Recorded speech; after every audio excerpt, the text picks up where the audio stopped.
Para sa GMA Integrated News, June Veneracion, nakatutok, 24 oras. Gloria in Excelsis Deo. Isang mainit na pagbati mula sa Federation of Free Workers o FFW. Alam niyo ba mga kapatid, na ang unang saksi ng pagsilang ng ating Panginoong Hesukristo ay ang mga manggagawa.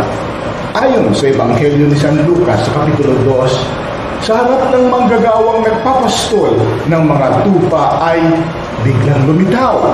Kasama ng anghel ang isang malaking pulutong ng makalangit na hukbo na pinupuri ang Diyos at sinasabing, "Luwalhati sa Diyos sa kataas-taasan, at sa lupa ay kapayapaan sa mga taong kanyang kinalulugdan."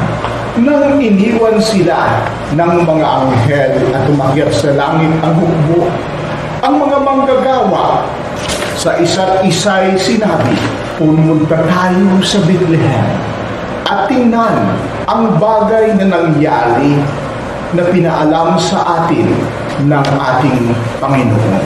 Mga kapatid, ang napaka-importanting mensahe ni Jesus sa kanyang mga apostol at sa atin ay nakasulat sa Ebanghelyo ni San Juan, Kapitulo 10, versikulo 10. Sabi ni Jesus, "Naparito ako upang kayo ay magkaroon ng buhay, isang buhay na masagana at ganap."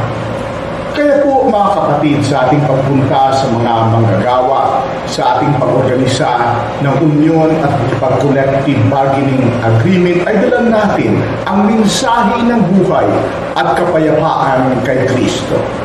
Kaya nananawagan tayo sa naihinto ang palayan, ihinto ang extrajudicial killings, at napakinggan natin ang turo ng ating simbahan na huwag ibalik ang death penalty.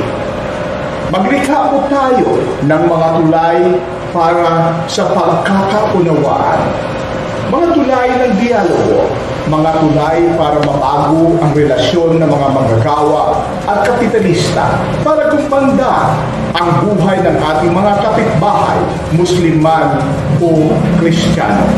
Kaya po tayo sa FFW ay nananawagan ng pisto para lutasin ang magdugong hidwaan sa Pilipinas. Ito po si Attorney Sani Batula, ang Pangulo ng Federation of Free Workers, ay bumabati sa inyo ng isang maligayang Pasko at maligong bagong taon. Maraming salamat po.